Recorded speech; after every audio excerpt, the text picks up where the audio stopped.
life as a Filipina na mukhang pera dito sa India. Ito na. Namaskaram. It's me, Jana Binay, Filipina by heart, Indian by life.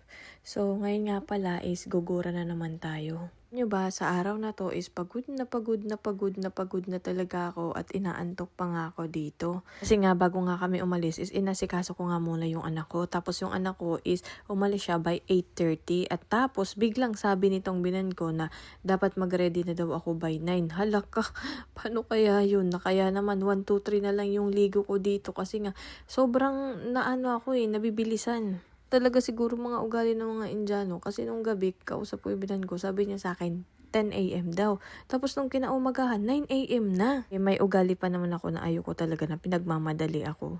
So since pagdating sa pera, alipin tayo ng salapi.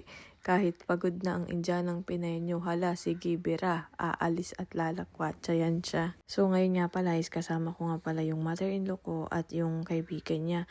So kadalasan pala yung mga kaibigan ng mother-in-law ko is nagiging kaibigan ko na din kasi syempre sumasama din ako sa kanila para magkapera. Ko lang ha, napansin siguro ng binan ko na iba ako sa mga anak niya. Kaya siguro kung mapapansin nyo is madalas talaga ako yung kasama niya. Hindi ko lang nakukuhanan yung mga videos or everything, pero madalas talaga is ako yung kasama niya. Pagdating sa mga business niya or anything, lagi talaga sinasabi sa akin. Minsan ayoko kasi nga ayoko na mag-partner kami. Yes, ayoko talaga na mag-partner kami kasi magkaiba yung Indiano at saka Chinese. Charot lang. So, ayoko talaga pagdating sa pera is kahit pamilya ko pa yan sila or whatsoever is ayoko talaga na ididikit ako sa kanila. Gusto ko lagi talaga pagdating sa pera or kahit anumang pinagkakabalan is hiwalay ako. Iba kasi ako pag nagtatrabaho talaga. Pag once na trabaho ako, focus, ganyan. Hindi ko inaasa sa ibang tao. Kaya siguro ganito yung ugali ko. So, may magagalit na naman sa akin. Sinabi ko lang yung totoo. So, ngayon nga pala is meron nga palang ginanap na event yung binan ko. Kaya naman nagpunta kami dito para magkaroon ng business meeting. So, ganito nga pala yung buhay ko as a offline life. Minsan busy, minsan lumalakwatsa, ganyan. So, kadalasan is ako talaga yung kasama ng binan ko. Kaya lahat ng mga tropa pips niya is kilalang kilala ako kumpara sa asawa't hipag ko. Wait lang, chika ko lang sa inyo. Alam nyo ba, yung binan ko is 58 years old na siya at mukhang pera pa din siya. Charot lang. I mean, at her age is, ayan, nagtatrabaho pa din siya. Ganito siguro yung mga Indian or naiiba lang talaga siya sa mga ibang mga Indiana dito. As in, at kung mapapansin nyo, karamihan talaga ng friendship ng binan ko is mga lalaki. Bihira lang yung mga friendship niya na babae dito. Itong ugali ng binan ko is hindi mo talaga yan siya mapapatrabaho sa bahay. Mas magaling pa nga ata ako sa kanya. Kung tamad ako, mas tamad siya. Ito na nga, isa din pala sa dahilan kung bakit. Ewan ko hindi ko pa natanong, okay, pero syempre as an observer talaga ako. Never ako mahilig magtanong, nakikiramdam lang ako. So napansin ko siguro, kaya until now is nag-work pa din siya kasi nga yung hipag ko is hindi pa siya nakakapag-asawa. So, yung binan ko kasi is parang ayaw niya iasa sa asawa ko yung ipapakasal yung hipag ko.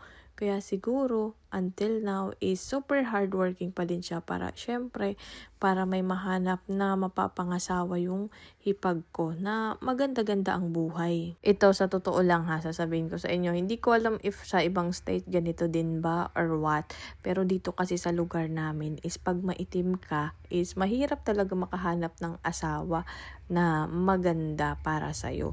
Dapat kung maitim ka, maitim din yung mapapangasawa mo, ganyan. Kaya yung ibang babae dito, for example, maitim sila, tapos yung napangasawa nila maputi. So, ibig sabihin nun, malaki yung binigay na dowry. Katulad din nangyari sa pinsan ng asawa ko. Next time, papakita ko sa inyo. Basta nakita nyo na yun siya, papakita ko ulit. Actually, is last 2022 ata yun or 2023. Ganun.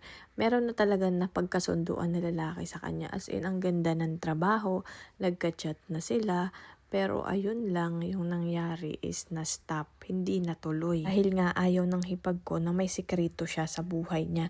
Tapos nung sinabi niya dun sa lalaki is parang hindi pumayag yung lalaki, parang change of mind na kasi siguro sinabi doon sa parents, ganun.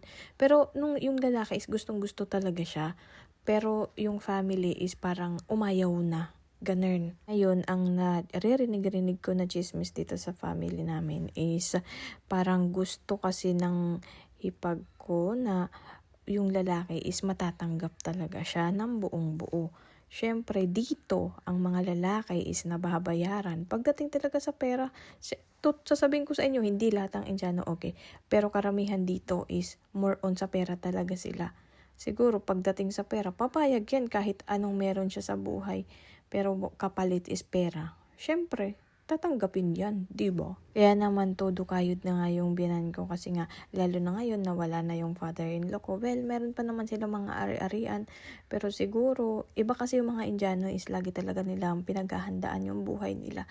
Kaya ayan, todo kahit nag-retired na yung binan ko is todo kayod pa din siya. Kasi gusto nga niya mabigyan ng magandang buhay yung anak niyang babae kasi nakasalalay yung buhay ng babae sa mapapangasawa or mapipili nila. Alam niyo ba tong binan ko kay Hope? As in, sobrang ano siya. Example, nasa arawan. Kasi nag-skating si Hope. So, every time na arawan siya, ganyan. So, yung binan ko lagi nagsasabi, oh, ang itim-itim mo na. Ganyan. Ganyan siya lagi. Tapos, pag nagkapiklat yung anak ko, sabi na, oh, hindi ka na magiging Miss Universe. Basta, ang dami lahat kailangan sa anak ko. Kasi nga, siguro, pagdating sa pag-aasawa, balang araw, gusto ng binan ko is hindi mahirapan yung anak ko. Pero syempre, hindi naman siya mahirapan kasi as you can see, ngayon lang yan kasi bata pa. So, diba, napunta na tayo sa chismis. So, ayan na nga. So, tapos na nga pala yung event namin. Tapos, ayan na nga, nagpapapicture si ate.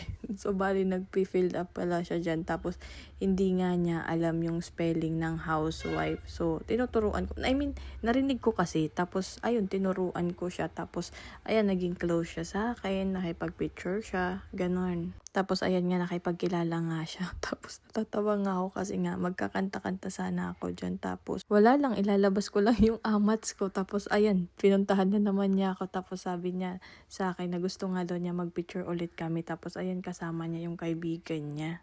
Baling napansin ko nga pala dito sa India is ganito nga pala sila pag unang kitag pa lang yan sila sa iyo is ayan, aalamin nilang buhay mo, ganyan, makikipag-picture sila. Pero once na naging kapitbahay mo na yan sila, ay, ang dami na mga tanong-tanong, lahat ng buhay mo, alam na nila.